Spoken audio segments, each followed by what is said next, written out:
Quran abrogates the Torah. Give me an ayah or a hadith anywhere that says that. The Quran says that the Quran is the only way to follow Islam. Islam. No, it doesn't in the say deen. Islam is the deen. Yes. It doesn't say Sharia. Yes. We all believe that Okay, we're wait. the same When deen. when the Quran says in the deen indallah al-Islam, what does the Quran means?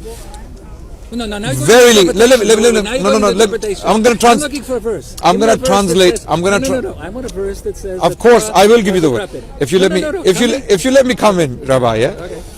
The Quran says, verily, the only faith for God is Islam. The only faith. What's the faith there? Deen. Deen is Sharia. a way of life. No, deen is not Sharia. No. Deen is Sharia. No, it's not. Deen, actually, I'll explain to you. Deen is Sharia according to the Jewish rabbis, Jewish scholars. They will tell you. Minimum, you have to believe in God, you believe in the angels, believe in the last day. That's deen. That's not Sharia.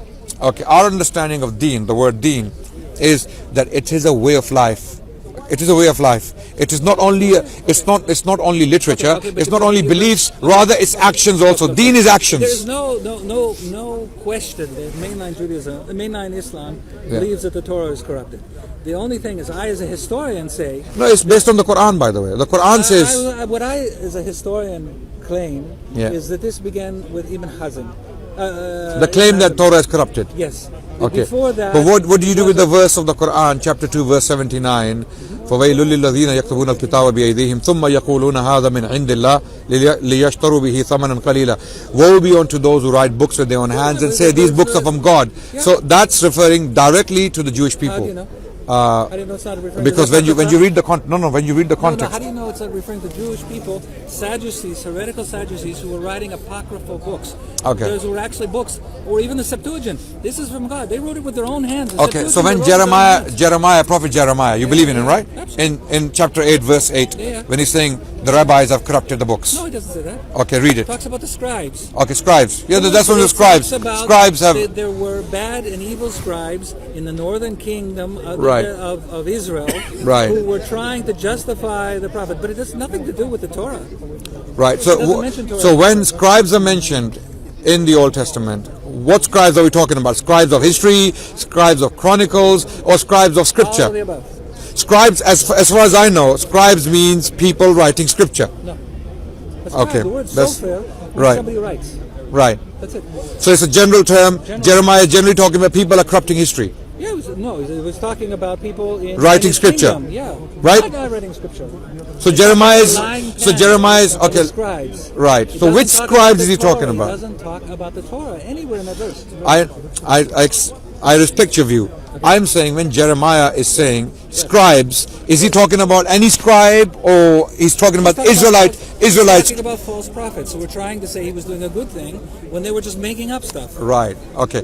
Let's go to another point then. To elaborate it further, you believe the Pentateuch, the 5 books. Why are we going this? I'm not a debater. I'm not a debater. No, I'm not a debater.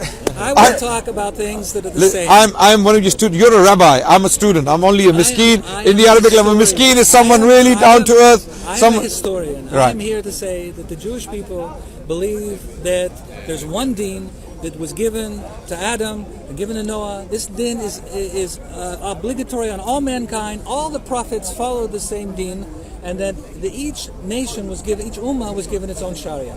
That's what we say. But and for you to keep that, you're my brother. You're my co-religion. I completely accept your honorable statement that we are brothers. I accept you as my brother. I accept you as my brother. It's the way of life. Okay. It's the way the Jewish people. The issue here we're discussing is you are Jewish. I am a Muslim who follows Muhammad as a prophet of God. You clearly don't. I'm claiming to you that I'm a Musavi is the Muslim. No, I cannot call you Muslim. I cannot call you Muslim. I cannot call you. You can claim to be Muslim. No problem with that. I respect your claim. Okay. If you claim to be Muslim, I have no problem with that. You see. Not only that, I claim that you are a proper believer, complete in every way. And I praise that. I cherish that thought. I really appreciate that thought seriously, and I'm being very sincere about this. And so I don't really have much to say after that. But the discussion again. No, don't talk about that. The discussion. What my question is as a sincere Jewish, as a sincere even Qatada said, it says din wahad sharia muqtafiya. There's one din and there's many sharia. No, but if you read Isaiah 42 carefully, which you do, I'm sure you have, right? So when it says let the villages of Kedar lift up their voices, let them so you know who Kedar is, right? That's a perfectly legitimate interpretation. Right. But that doesn't invalidate the Torah. But then we have the Quran. You see, the problem here is there's an issue. This is one of the things I discussed with the Sikh community. You know Sikhs, right? In the Guru Granth Sahib, in the scripture, which they call scripture, by the way, there is Muslim poetry there is Hindu poetry there, and it is to Sikhs, there's scripture. In that scripture, their main guru, the first guru, Guru Nanak, he praised the Prophet of Islam, Prophet Muhammad, that if you really want to be sweet, then follow the way of the Prophet, referring to Prophet Muhammad. I asked them, the Sikhs, we have a dilemma. Let me quickly explain. Let me quickly explain. The dilemma is that if Guru Nanak is saying that Prophet Muhammad is a true prophet, if he's saying that, then you cannot be Sikh. Why? Because if he's a true prophet, then he cannot be a liar, right? And if he's not a liar, he is the one telling you that I'm the last prophet. There is no prophet after me, right? If that's the case, then you cannot possibly follow Guru Nanak and believe that Prophet Muhammad is not to be followed, because Guru Nanak. How does that apply to Moses? Yes. How does it apply to the Jewish people is the question. Okay. I'll come to Moses as well. The point we're making here is if Prophet Muhammad is truly foretold in the Old Testament, in the Tanakh, and for that reason he's a God-sent prophet, a true prophet, then you can no longer be Jewish. Logically, I'll tell you why. Let me explain. No, wait. If he's foretold in Scripture, the Jewish Scripture, which we believe he was, we actually believe that parts of Tanakh are revelation. They did come from God. Okay. I know all of this. I'm gonna come to that. I mean, this is a very specific point we're discussing here. The point is, if the Tanakh confirms the coming of an Arabian prophet, Rabbi, please don't understand my question. It's a very specific point. Yes, it's the same point all the time. No, but if this abrogated the Torah, so you have to believe in the new stuff. Wait. First, let's go step by step before we come to abrogation. I don't want to go, but there's a lot of other people that has different questions. Let's take questions. Let me finish my point very quickly. We're going to talk with you for 20 minutes. No. It's a nice discussion. It's a beautiful discussion. It's a very friendly discussion. Okay. So if the Tanakh, the Jewish scripture, foretells the coming of an Arabian prophet in clear terms, that he will do X, Y, and Z, and all of those characteristics fit Muhammad perfectly well, and he may well be a true prophet according to the Tanakh, then what grounds do the Jewish people have to reject him as a true prophet? And if he's a true prophet, then he's the one telling us he was the last and final messenger. There is no other choice to people but to follow him. Hundreds of thousands of prophets to different nations. Yes, but if he's a true prophet according to the Tanakh, okay, then he cannot be a liar. He can't be. He wasn't teaching Torah, and the Torah clearly says that if somebody's teaching something different than Moses, he's not for the children of Israel. So we're left with that. I understand. But if according to the Tanakh, if he's a true prophet, then he cannot be a liar. Wait, what true prophet are you talking about? True prophet for whom? Okay, anyone. For anyone. If the Tanakh says he's a true prophet cannot be a liar. Do we agree? It says in Al-Maida, it says that God, if he wanted to, could have made us all one Sharia, one Ummah. Yes. And he chose not to. Yes. Okay, he wanted to have different for recognition. You can get into the interpretation. Yeah. But he wanted multiple Sharia. But then again, coming back to the point, if the Tanakh declares a prophet to be a true prophet, can he be a liar? Can he be a liar? What you're doing is you're doing the same thing that Constantine did. You're taking one point and extrapolating it to the whole. It's a very important point. No. If the Tanakh is saying a prophet is a true prophet, then we have two options: either to accept him as a true prophet or reject him. No, that's not true. If you have different sharias, you have this prophet is this. It says the hadith says that Muhammad is the prophet. It says you are the people that I've been assigned to. He was assigned to the people, and the ayah says that God would never send a prophet to people who don't understand his language. I understand that. My beloved Rabbi, my beloved brother. Again, I will. If Tanakh says a prophet is a true prophet, can that prophet be a liar? That's a very simple question. Look, if I tell you have to keep a Shabbat, I'm being a liar because you don't have to. No. If I say that I have to keep Shabbat, I'm telling the truth. Okay. I'm saying the same thing, but it has different applicability. My question So you can have a true prophet, but he could be applicable to one people and not to another people. I understand that. But if a true prophet comes, according to the Tanakh, well, that's a different question. According to the Tanakh says he's a true prophet of God. Now he comes along, this true prophet who has been foretold by the Tanakh, he comes along and he goes, you know what? I have been foretold in the Tanakh, and the Jewish people know this. يَعْرِفُونَهُ كَمَا يَعْرِفُونَ أَبْنَاءَهُم. Okay. The Jewish people know him as they know their own sons. He's been foretold. Now he's telling the Jewish people, I am your prophet, follow me. So now the Jewish people have two choices. If he's a true prophet according to Tanakh, they follow him because he's the one telling them to follow him. If he's not a true prophet, then he's a liar, don't follow him. That's the dilemma we're facing with the Jewish people. No, that's the point I'm making. Well, that's because that's the interpretation you put on it, and we have the interpretation that says that. How do you undo this interpretation according to the Tanakh?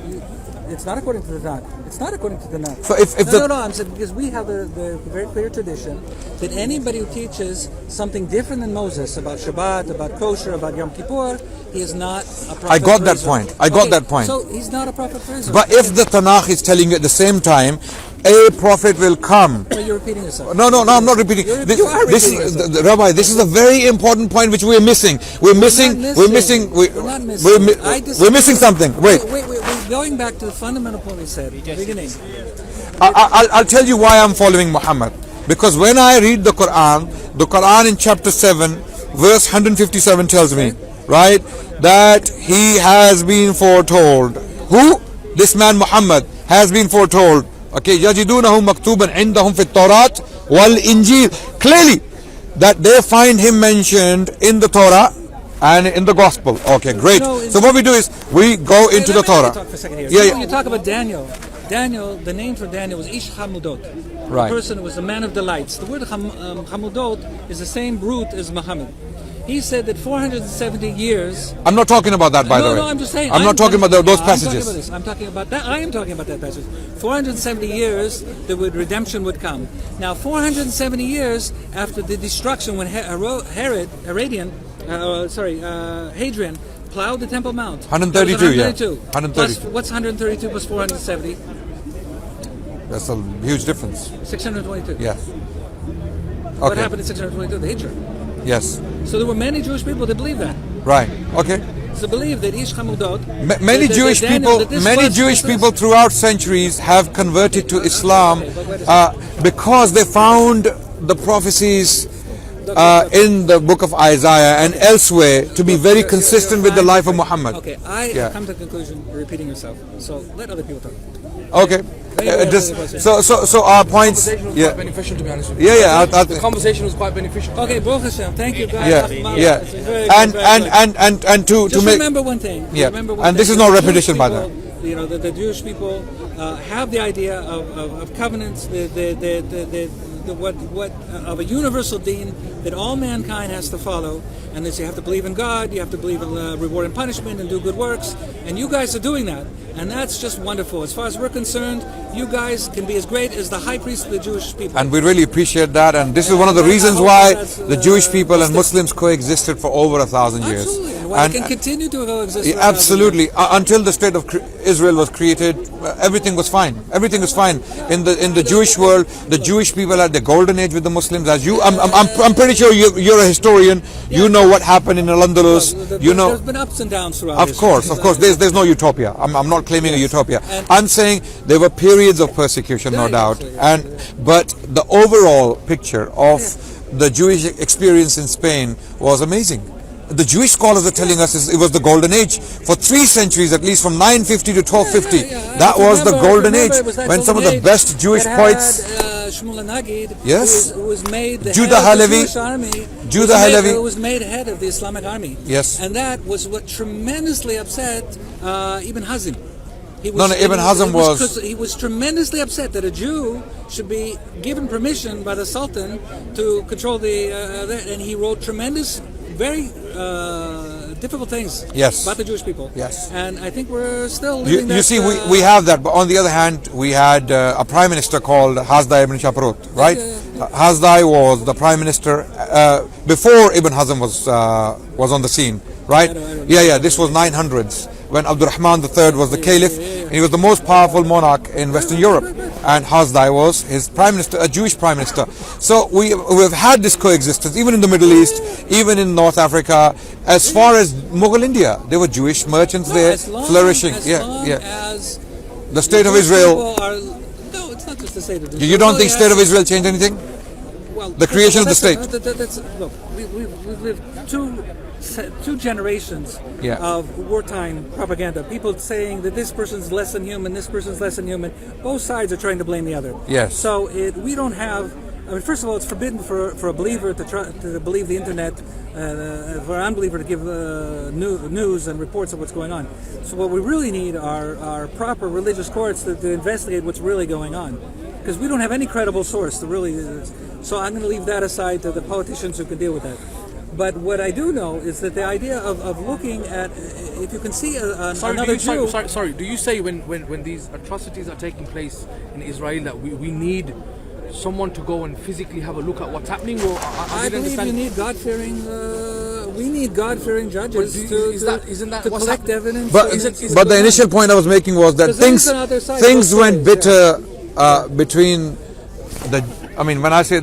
I don't mean to be sarcastic, but when I say people who claim to be Jewish in Israel, who are committing atrocities against the Palestinians, things went bitter when those people... I walk around in Ramallah, I walk around in Nablus. Right. I have... The Jews have walked these streets for over 1,000 years. There was no problem. Today, and I don't see atrocities going on all the time.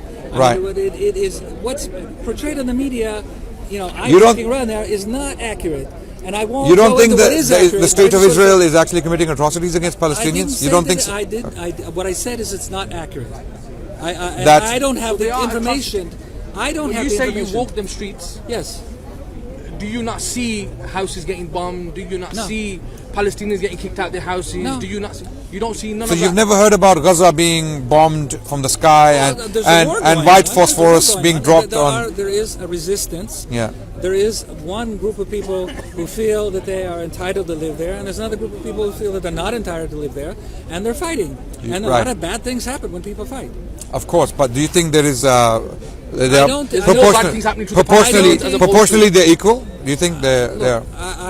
I'm not a politician, I'm not a reporter, I can't answer that question. I understand. Rabbi, but I do say there is a war going on, there is a fight going on. We're asking you these questions because you have said you walk them streets. I think you just come back yesterday. No, I'm saying the Jews have walked those streets for over 1,000 years. And Muslims allowed the Jewish people to exist. What I'm saying is this can happen in the future too. Yeah. But what has to happen is we have to respect each other. Yeah. Of course. Absolutely. You have to. I have to Rabbi, believe you're a believer. How do you respect each other when one force, the Israeli forces, are going to people's houses and dragging them out? How much have you read about the West? In the news, and the West talks about Muslims, and they make up stories. I agree with you. No, we have seen footage.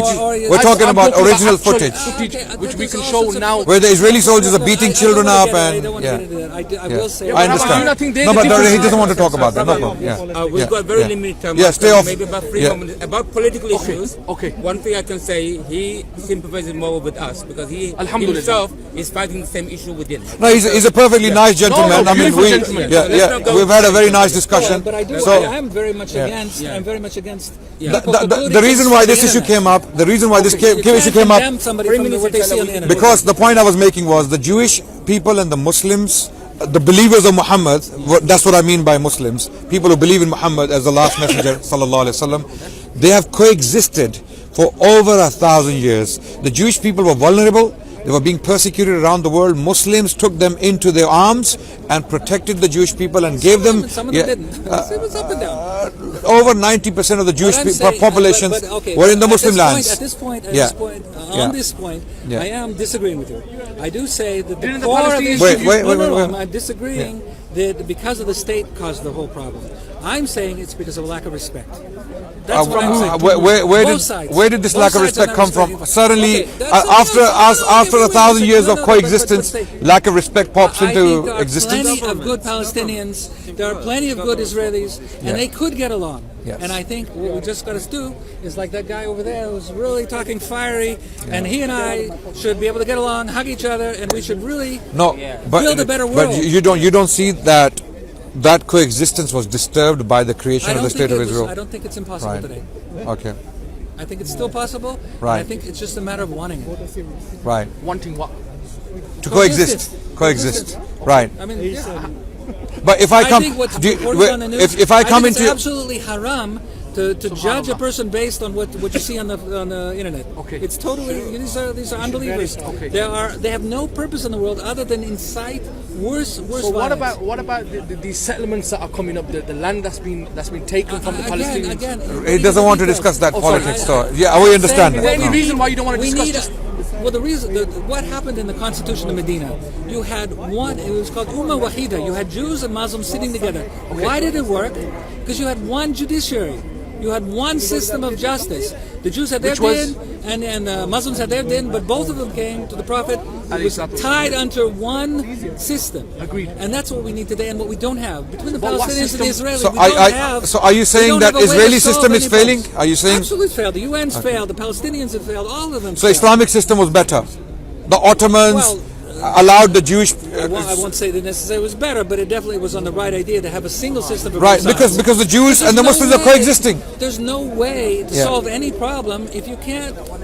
I mean, if you can't trust the guy who's walking behind you, he's not going to stab you. If you can't trust that, what kind of peace can you have? You have to have. So you are actually confirming that the Muslim period Was a good period. was a good The period. Ottomans had the right idea to have a single system over everybody, and in fact, No, it was not a single system, by the way. No. it's a unit system. No. The Ottoman courts were there for the Ottomans, for the Muslims. No, but The Jewish Beth-Dins were there for the Jewish people. It was a unified system. There was recourse.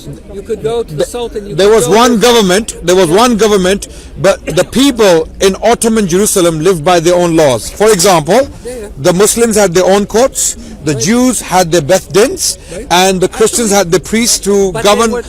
So is this misconception that they were tied together? All of them by would the appeal to by the Sultan. political establishment called the Ottomans, Absolutely. right? The Ottomans. And that's what we don't have today. Unfortunately. Somebody breaks a window. So here we have a Jewish rabbi advocating for the return of the Ottomans. Well, I didn't say that. I said for a single judicial system. You need to have. No, the only You period. can't have justice. You can't have peace if you don't have justice. And you can't have justice if you don't have a single judicial system. I agree. And that's what we need. I agree. The UN has completely failed. It has completely This failed. is a thought that's to be cherished. This is what Karen Armstrong is a very good scholar. She stated in a history of Jerusalem that it were the first time these three Abrahamic faiths coexisted was under the system of Muslims. When the Muslims brought the system, when they took over the city, by the way, when Umar the First, he took the city of Jerusalem from the Byzantines, Patriarch Sophronius. They actually put a clause in the treaty that you will not allow the Jewish people to live in Jerusalem, and it were the Muslims who brought the Jewish people back into Jerusalem, right? So this rhetoric out there, or this propaganda out there that the Muslims are somehow anti-Semitic, Muslims are anti-Jewish, Muslims want to wipe out the Jewish people. The same propaganda is that This the is- Jewish this is people a lie. don't like the Muslims, that the Jewish people hate the Palestinians. We don't believe Israelis it. We don't believe are out it. doing We target practice on meet people. beautiful gentlemen like yourself who change our perception. Yeah. There are plenty of good Jews. There's plenty of good Israelis. There's plenty of good Palestinians. Again, what we need is a single system, and I believe that the religious courts, if you have B'nai Noach, what we call B'nai Noach, and then you have Sharia or whatever, you have honest people who fear God, who are making judgment. and not doing it for politics, not to bring power to some other people. I mean, the governments are rising and falling all the time. You need people who, it says both by Islamic tradition, Jewish tradition, that a judge has to feel that he has the sword of Allah above him all the time. If he makes a wrong judgment, he'll be completely cut to pieces. We need people like that today. We don't have that. Okay. Rabbi, Nice speed. can I give you a hug? Yes. Very nice meeting you. Very nice talking to you. Okay. Huh? We invite you for a dinner with us if you have time. But I can see that you have to leave yet. But it was very nice talking to you. And this is what we need: the Jewish people and the Muslims. I already have your. So we need to keep the communication going. We need to keep the discussion going, and we can break all these barriers. Thank you so much for talking. Thank you. Shalom. Well done. Brilliant. Shalom alaikum. Alaikum.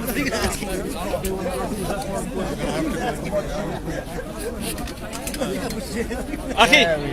Brother. Thank you. Yeah, good. Jazakallah khair. Okay. Yeah, may Allah reward you.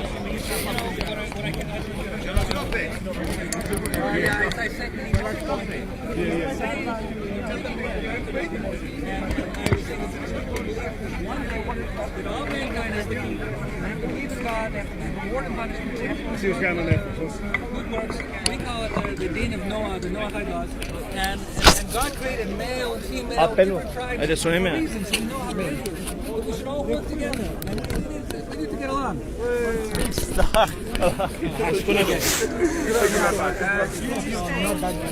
Wait, what? You have your Torah on you? Torah? I can bring it. Okay. No, I don't have a Torah on me. I just wanted to ask clarification on this verse.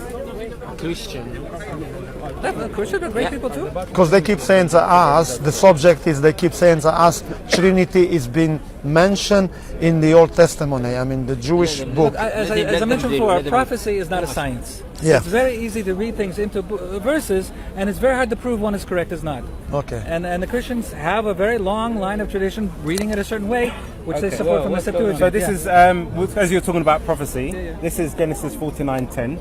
So I wanted to know if you could explain that to me. Which one? Genesis 49:10. This right there.